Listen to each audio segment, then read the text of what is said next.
नमस्कार। चलिए आज एक ऐसे पेड़ की कहानी समझते हैं जो भारत में सिर्फ एक पेड़ नहीं है। ये तो आस्था, जीवन और विज्ञान का एक जीता जागता प्रतीक है। जी हाँ, हम बात कर रहे हैं पीपल के पेड़ की। हम सब इसे शायद रोज ही देखते हैं, लेकिन क्या कभी सोचा है कि इसके पीछे कितने गहरे राज छिपे हो सकते हैं? तो मिलकर इस सवाल का जवाब ढूंढते हैं। आखिर ऐसा क्या खास है इस एक पेड़ में कि सदियों से इसे इतना सम्मान, इतनी श्रद्धा दी जाती है? क्या ये सब बस यूं ही है या इसके पीछे कोई गहरा सच छिपा है? अपने इस सफर में हम इसके कई राज परत दर परत खोलेंगे।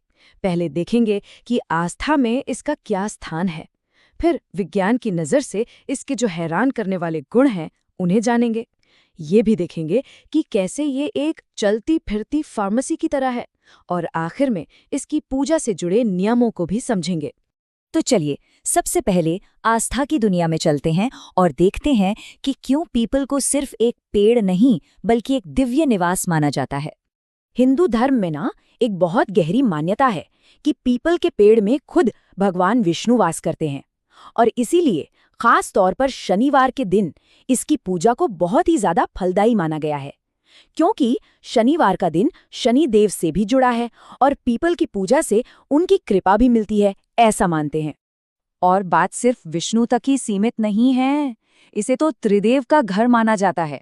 देखिए, मान्यता यह है कि इसकी जड़ों में सृष्टिकर्ता ब्रह्मा रहते हैं, तने में पालनहार विष्णु और पत्तों में संहारक शिव का वास है।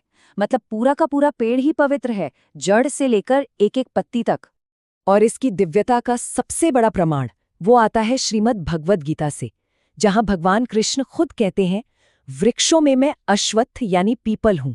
सोचिए, ये एक लाइन ही इस पेड़ को सभी पेड़ों से ऊपर एक अलग ही दर्जा दे देती है। और इसका आध्यात्मिक महत्व सिर्फ हिंदू धर्म तक ही नहीं है।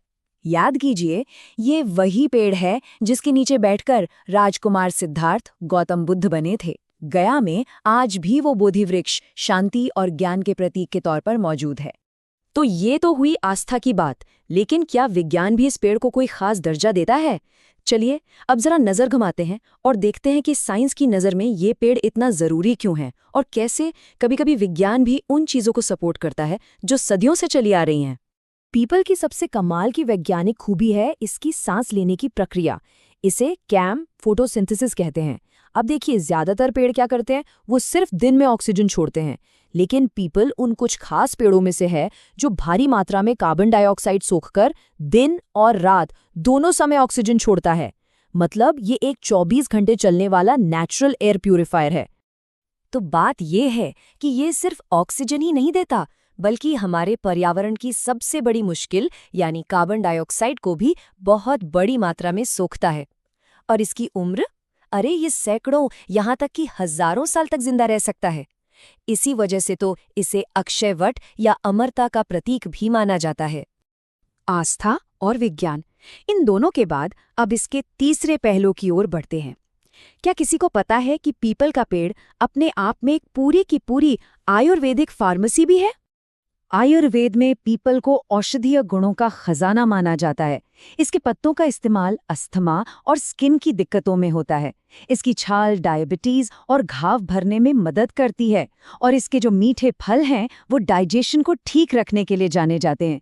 सच में प्रकृति का एक कमाल का तोहफा है ये। तो हमने इसका महत्व तो समझ लिया, पर इसकी पूजा से जुड़े नियम क्या हैं?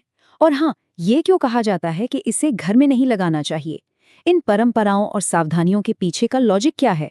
चलिए समझते हैं। लोग कई वजहों से पीपल की पूजा करते हैं, कुछ आध्यात्मिक, कुछ व्यक्तिगत। जैसे कुछ लोग अपने पूर्वजों की शांति के लिए, जिसे पितृदोष निवारण कहते हैं, तो कुछ शनि ग्रह के बुरे प्रभावों को कम करने के लिए इसकी पूजा करते हैं। इसके अलावा संतान सुख पाने और घर में सुख शांति लाने के लिए भी इसकी परिक्रमा करना और दिया जलाना एक आम प्रथा है। लेकिन एक सवाल हमेशा उठता है कि भाई, अगर ये इतना पवित्र है तो इसे घर में क्यों नहीं लगाते? और यहीं पर बात बहुत दिलचस्प हो जाती है, क्योंकि धार्मिक मान्यता और वैज्ञानिक कारण दोनों एक ही नतीजे पर पहुंचते हैं।